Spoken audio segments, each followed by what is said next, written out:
بچوں میں سستی پیدا ہوتی ہے جو ان کے مستقبل کے لیے زہر ہے۔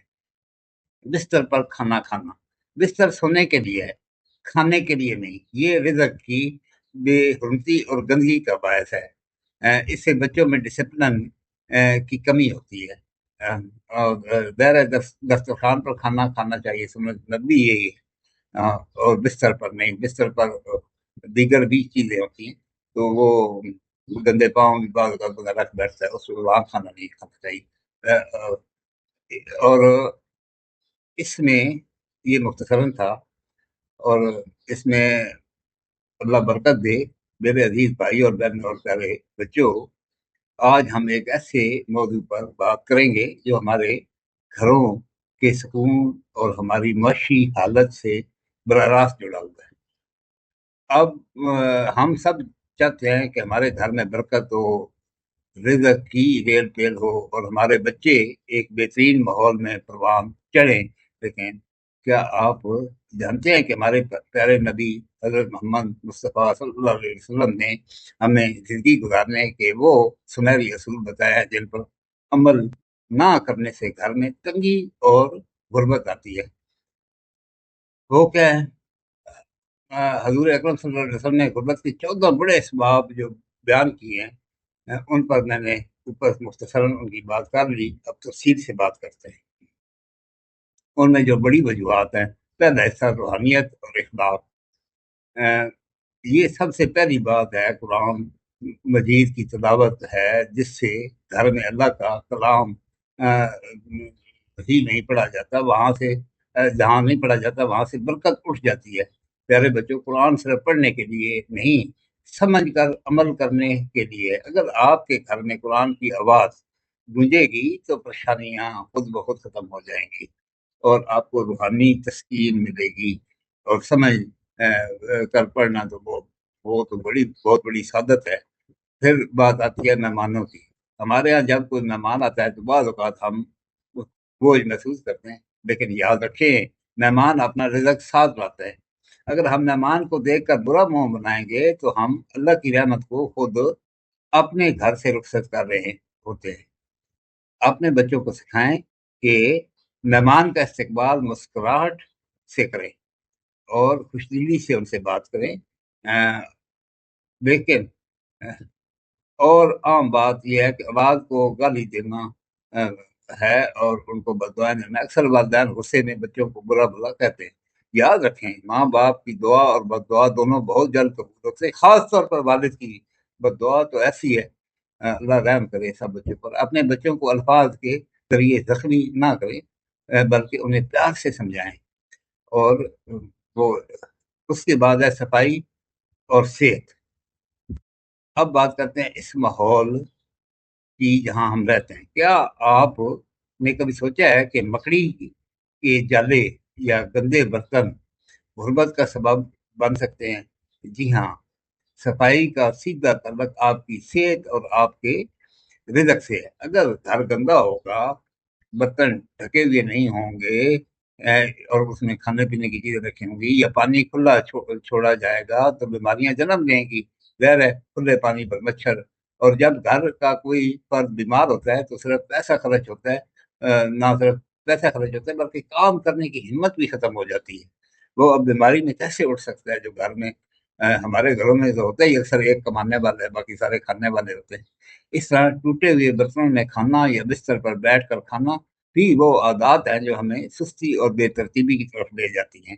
دیکھیں حکمت ہمارے سرور کائنات کی، اور اپنے بچوں کو سکھائیں کہ کھانے کے کچھ آداب ہیں۔ دسترخوان پر بیٹھ کر کھانا رزق کی عزت ہے، اور یہ عزت ہمارے گھر میں برکت لاتی ہے۔ بستر پر گندے پاؤں کے ساتھ بچے بھی بیٹھتے ہیں، بچے بعض اوقات وہاں کچھ کر بھی دیتے ہیں، تو وہ پھر خاص اس کا لحاظ رکھیں۔ ڈسپلن کیسے پیدا کرتا ہے؟ میرے پیارے دوستوں، کامیابی کا ایک بڑا راز وقت کی پابندی ہے۔ سورج نکلنے کے بعد سونا رزق کی تنگی کا ایک بہت بڑا سبب ہے۔ صبح کی تازہ ہوا اور وہ وقت جب اللہ رزق تقسیم فرماتا ہے، اور اس وقت سونا خود کو محروم کرنے کے برابر ہے۔ اپنے بچوں میں جلدی سونے اور جلدی جاگنے کی عادت ڈالیں۔ اب یہی تو بات انگریزوں نے سنبھال لی ہے۔ وہ 9-10 بجے سو جاتے، اور ہم نے کہ 2-2 بجے تک ادھر گپیں ہوتی ہیں. اور ایک اور عادت اندھیرے میں کھانا یا گھڑے سے منہ لگا کر پانی پینا یا کسی بڑے برتن سے. یہ چھوٹی چھوٹی باتیں ہمارے ڈسپلن کو ظاہر کرتی ہیں. جب ہم اندھیرے میں کھاتے ہیں تو ہم اس نعمت کو دیکھ نہیں پاتے جو اللہ نے ہمیں دی ہے. اور برتن سے منہ لگا کر پانی پینا دوسروں کے لیے کراہت اور بیماری کا باعث بن سکتا ہے. تو دوسروں کی دل لگاری ہوتی ہے ایسے. اور جو آخری حصہ ہے سوچ اور معاشرتی ذمہ داری، یہ زندگی پر بڑی اہمیت ہے اس کی. وہ کیا ہے؟ آخر میں اپنی سوچ کو مثبت رکھیں. برے خیالات اور منفی سوچ انسان کو عمل سے روک دیتی ہے. اور اگر کوئی اور آپ کے دروازے پر کچھ مانگنے آئے تو اس سے خالی ہاتھ نہ لوٹائیں. چاہے تھوڑا ہی دیں لیکن خوش دلی سے دیں اور سخاوت کی عادت ڈالیں. یہ سب کچھ ادھر ہی رہ جانا ہے. ہم نے خالی ہاتھ ہی اگلی دنیا کو سدھارنا ہے. یہ 14 باتیں صرف معلومات نہیں ہیں بلکہ خوشحال زندگی کا نقشہ ہے. اس پیغام کو دوسروں تک پہنچانا صدقہ جاری ہے. اللہ ہمیں ان تمام باتوں پر عمل کرنے اور اپنے گھروں کو برکت کا گہوارہ بنانے کی توفیق عطا فرمائے. آمین ثم آمین. اور آپ اپنا بہت زیادہ خیال رکھیے گا اور اپنے بچوں کا بہت زیادہ خیال رکھیے گا. اور اللہ تعالیٰ آپ کی ہر چیز میں برکت دے. اللہ حافظ. Thank you.